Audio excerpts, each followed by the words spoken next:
বিসমিল্লাহির রহমানির রহিম। আজকে আমি এই ভিডিওটা করছি স্বাস্থ্য সম্পর্কিত বিষয়। আপনার যেই বয়সই হন আপনি স্বাস্থ্য সম্পর্কে সচেতন না থাকলে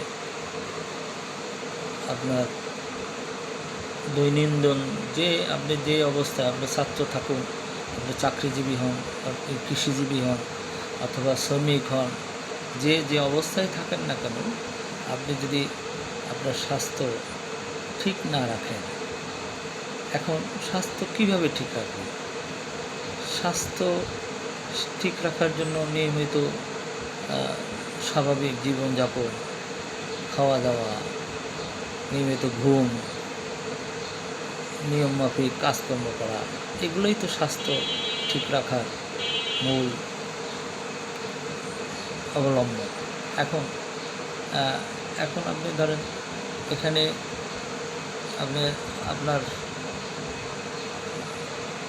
আপনার বয়স এখন কত? ধরেন আপনি একজন স্কুল ছাত্র, আপনার বয়স 17, 18, 19, সেটা এই পর্যায়ে হলে আপনার কী করতে হবে? হয়তো আপনি কলেজে যান অথবা স্কুলে যান, আপনার সকালে ঘুম থেকে উঠতে হয় একটা নির্দিষ্ট সময়, তারপর স্কুলে যাবেন অথবা আপনি কোথাও পড়াশোনা করতে যাবেন অথবা আপনি ছুটি কাটাবেন, যাই করেন না কেন, এর মধ্যে আপনার অন্যতম প্রধান কাজ হবে যে দিনের মধ্যে অন্তত আপনাকে 2-1 ঘন্টা খেলাধুলা করা।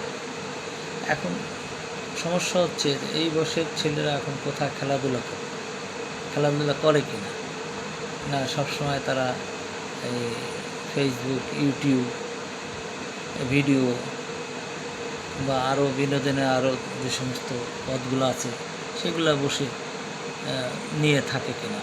এখন সেটা যদি হয় তাহলে অবশ্যই আপনার স্বাস্থ্যটা ভালো থাকবে না, আপনার স্বাস্থ্যহানি হবে, আপনি রোগাক্রান্ত হবেন অথবা মোটিয়ে যাবেন, আস্তে আস্তে মোটা হয়ে যাবেন, কিংবা আপনার খাবার দাবারের প্রতি বেশি আসক্তি হবে অথবা খাবার দাবারের প্রতি নিয়মিত খাবারের প্রতি আপনার ইচ্ছা থাকবে না। তাতে কী হবে? শরীর খারাপ।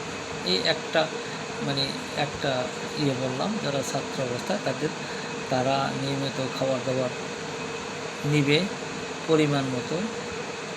অতিরিক্ত কোনো খাবার, ভাত, মাংস কিংবা কোনো কিছু ফল ফ্রুটস কোনোটাই যেন সে বেশি গ্রহণ না করে। এই ব্যাপারটা আমি বললাম খুব সহজেই বললাম, ব্যাপারটা কিন্তু খুব সহজ না।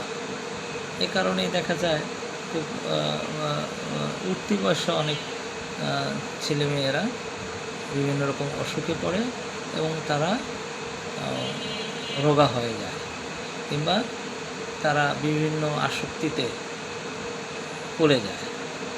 এখন প্রথমত হয়েছে যে আপনি সুস্থ থাকতে চান, এই জিনিসটা মনে রাখতে হবে। এই সমস্ত ব্যাপারগুলো তো আর যারা ছাত্র অবস্থায় থাকে তারা তো আর এগুলা অনেক সময় আমলে নেয় না, কারণ সে মনে করে যে আমার তো এখন উঠতি বয়স, আমার এগুলাতে কিসে কী হবে। ব্যাপারটা তা না। ব্যাপারটা হচ্ছে যে এখন থেকে আপনার ভালো অভ্যাসটা গড়ে না উঠলে আপনি একসময় হয়তো সুস্বাস্থ্যের অধিকারী হবেন না। তো আজকে এই পর্যন্তই আমার ভিডিওটা। এটা কারো যদি কোনো উপকারে আসে, কোনো ইয়াং ছেলে মেয়েদের কোনো উপকারে আসে, তারা যদি এই স্বাস্থ্য সংক্রান্ত ব্যাপারে সতর্ক হয় কিংবা মনোযোগী হয়, তাহলে আগামী দিনে আমাদের দেশে স্বাস্থ্যবান প্রজন্ম তৈরি হবে। আমার এই ভিডিওটাকে সাবস্ক্রাইব করুন, শেয়ার করুন এবং কমেন্ট করুন যাতে আমি আরও ভালো ভিডিও করতে পারি। আসসালামু আলাইকুম।